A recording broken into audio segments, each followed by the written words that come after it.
নমস্কার, আমি সৃজা। ঔরঙ্গাবাদ মানে এই মুহূর্তে যে জায়গাটার নাম সম্ভাজিনগর, সেখানে চলছে হিন্দুত্ববাদীদের দাপাদাপি। কারণ তাদের দাবি হচ্ছে যে সেখানে ঔরঙ্গজেবের মানে 350 বছর আগে ঔরঙ্গজেবের যে সমাধি রয়েছে সেটাকে সরিয়ে দিতে হবে, না হলে তারা সেটাকে উপড়ে ভেঙে ফেলবেন। আর তাকেই সাপোর্ট করছেন মহারাষ্ট্রের মুখ্যমন্ত্রী দেবেন্দ্র ফডনবিস। যাই হোক, তো এবার বাবর থেকে ওনারা যে এগিয়েছেন, অন্তত 200 বছর মতন এগিয়েছেন, ঔরঙ্গজেব পর্যন্ত এগিয়েছেন, মানে বাবরি মসজিদ থেকে ঔরঙ্গজেবের সমাধি অবধি এগিয়েছেন। এটুকুই আমাদের জন্য ভালো যে ওনারা একটু অন্তত এগোলেন। এবার আসি ঔরঙ্গজেব প্রসঙ্গে। গতকালই আমি ঔরঙ্গজেব নিয়ে বেশ কিছু তথ্য দিয়ে একটা ভিডিও বানিয়েছিলাম এবং আমার ফেসবুকেও ঔরঙ্গজেব নিয়ে বেশ কিছু কথা লিখেছিলাম, এবং তারপর থেকেই খুব স্বাভাবিকভাবে হিন্দুত্ববাদীরা আমাকে দেশদ্রোহী দেখে দিচ্ছেন, হিন্দু বিরোধী দেখে দিচ্ছেন, যে স্বাভাবিক, ওনারা সবার ক্ষেত্রেই করেন। কিন্তু বিষয়টা দেশদ্রোহিতার নয়, বিষয়টা হিন্দু বিরোধিতার নয়, এমনকি মুসলিম তোষণেরও নয়। বিষয়টা হচ্ছে সঠিক ইতিহাস জানার, সঠিক তথ্য জানার। যে ঔরঙ্গজেবকে যেভাবে প্রজেক্ট করা হচ্ছে হিন্দুদের মন্দির ভেঙেছেন হিন্দু বিরোধী বলে, ঔরঙ্গজেব কি সত্যি সত্যি এতটা হিন্দু বিরোধী ছিলেন? সেই তথ্য বেশ কিছুটা গতকালের ভিডিওয়ে আমি দিয়েছিলাম এবং আজকে আবারও দেব।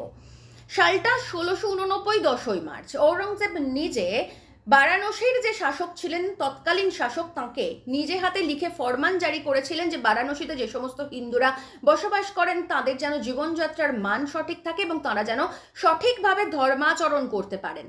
এটা কে বলছেন? ঔরঙ্গজেব নিজে বলছেন। এবং হিন্দুদের ধর্মাচরণ যেন সঠিক থাকে তার জন্য তিনি লিখিতভাবে ফরমান জারি করছেন। আর এটার জন্য আপনাদের কোনো বই পড়তে হবে না। আমার মনে হয় 1689 সালের 10ই মার্চ দিয়ে গুগল সার্চ করলে আপনারা এই তথ্য, সঠিক তথ্য বা সেই লিখিত ফরমান পেয়ে যাবেন। আবার ঔরঙ্গজেবকে বলা হচ্ছে তিনি হিন্দু বিরোধী ছিলেন, কিন্তু রাজপুত বীর ভীম সিং, মানে ঔরঙ্গজেব যেমন অনেক মন্দির ধ্বংস করেছেন, ঠিক তেমনই রাজপুত বীর ভীম সিং তিনিও অনেক যুদ্ধে জয়লাভ করেছেন, তিনি বীর ছিলেন এবং তিনি প্রায় 3000 মসজিদ ধ্বংস করেছেন।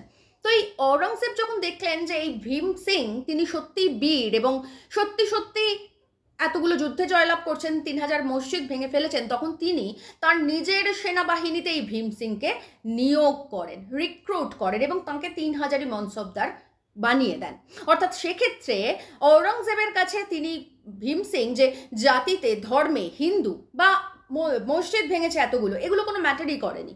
তিনি একজন ক্যাপেবল লোককে তার সেনাবাহিনীতে আনতে চেয়েছিলেন। সত্যি সত্যি যদি ঔরঙ্গজেব এতটা হিন্দু বিরোধী হতেন, তাহলে কি ভীম সিংকে তিনি তার নিজের সেনাবাহিনীতে নিয়োগ করতেন? আরও একটা তথ্য দিই আপনাদের। শাহজাহানের আমলে যেখানে সেনাবাহিনীতে 23% ছিল হিন্দু, সেখানে এই ঔরঙ্গজেবের আমলে 32% ছিল হিন্দু। আসলে ঔরঙ্গজেবের কাছে ধর্ম ম্যাটার করতো না, উনি ক্যাপেবল লোকদের নিজের সেনাবাহিনীতে রিক্রুট করতেন।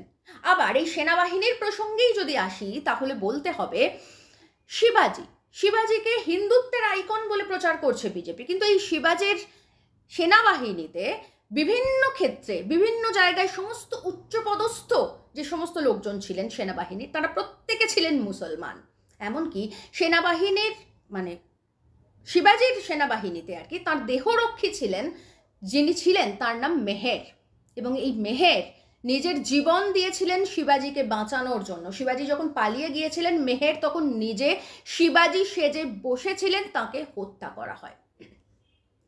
তো এই মানে শিবাজিকে হিন্দুত্বের আইকন বলে প্রজেক্ট করছে বিজেপি, কিন্তু শিবাজির জীবন রক্ষা করেছিলেন মেহের নামে একজন মুসলিম, তার দেহরক্ষী ছিলেন যিনি। এই ছিল আমাদের শাশ্বত ভারতবর্ষ, বা এখনো রয়েছে এই শাশ্বত ভারতবর্ষ।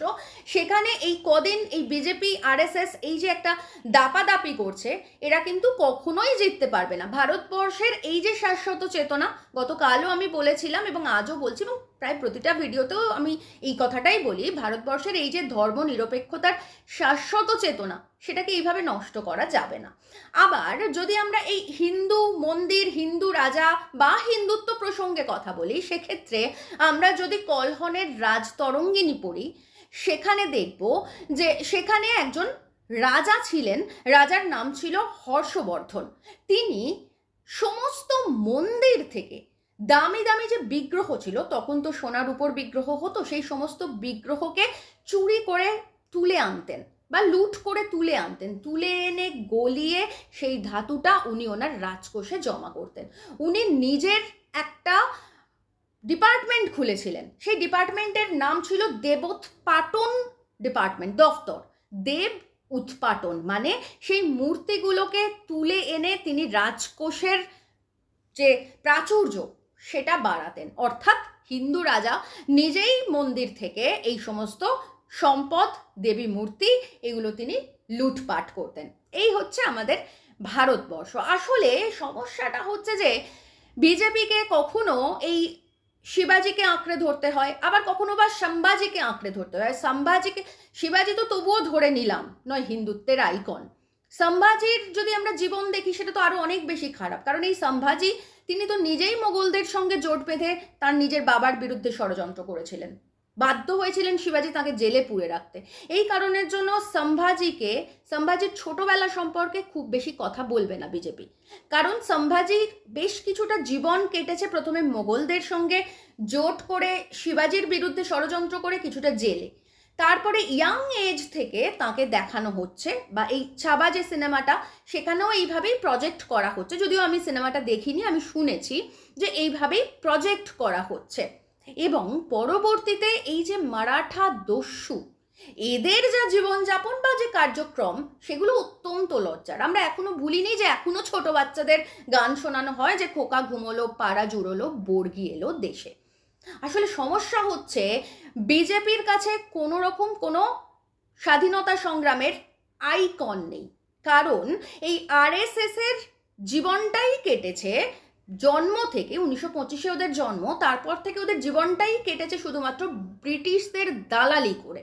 আমরা জানি সাভারকার মুচলেখা দিয়েছিলেন, এবং ওনাদের যে সমস্ত নেতা ছিলেন আর কি, তারা প্রত্যেকেই ব্রিটিশদের দালালি করেছেন।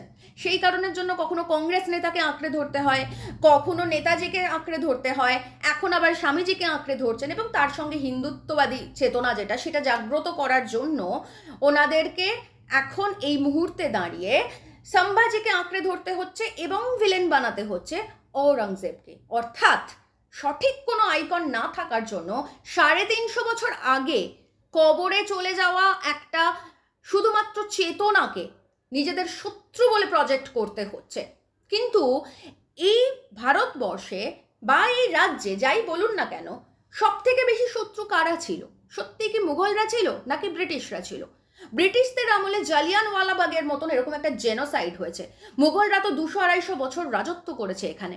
বলুন তো এখানে এরকম কোনো জেনোসাইড হয়েছে কিনা? অন্ততপক্ষে ঔরঙ্গজেবের আমলে এরকম হিন্দু মাস কিলিং হয়েছে? কোনো তথ্য দিতে পারবেন? পারবেন না।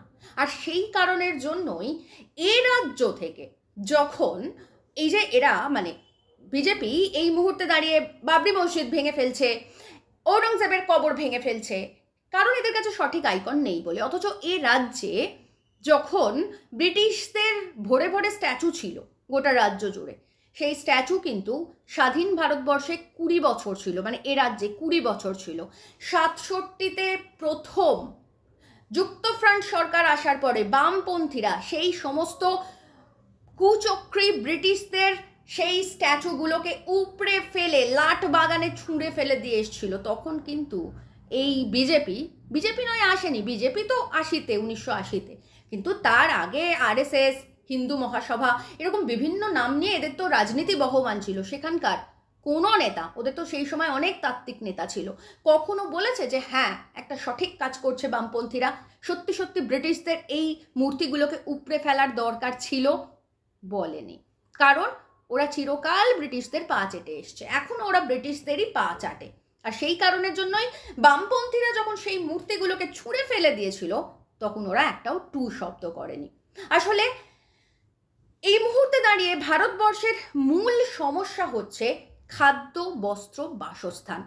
আমরা জানি আমাদের ভারতবর্ষের সমস্যা বিভিন্ন দিক থেকে আমরা বিভিন্নভাবে সমস্যায় পড়তে চলেছি। নতুন কোনো কর্মসংস্থান নেই, নতুনভাবে যে খাদ্য সংকট তৈরি হচ্ছে, সেখানে ভারতবর্ষের 80 কোটি পরিবারকে ফ্রিতে রেশন দিতে হচ্ছে, তারা সাবসিডির উপর বেঁচে রয়েছেন।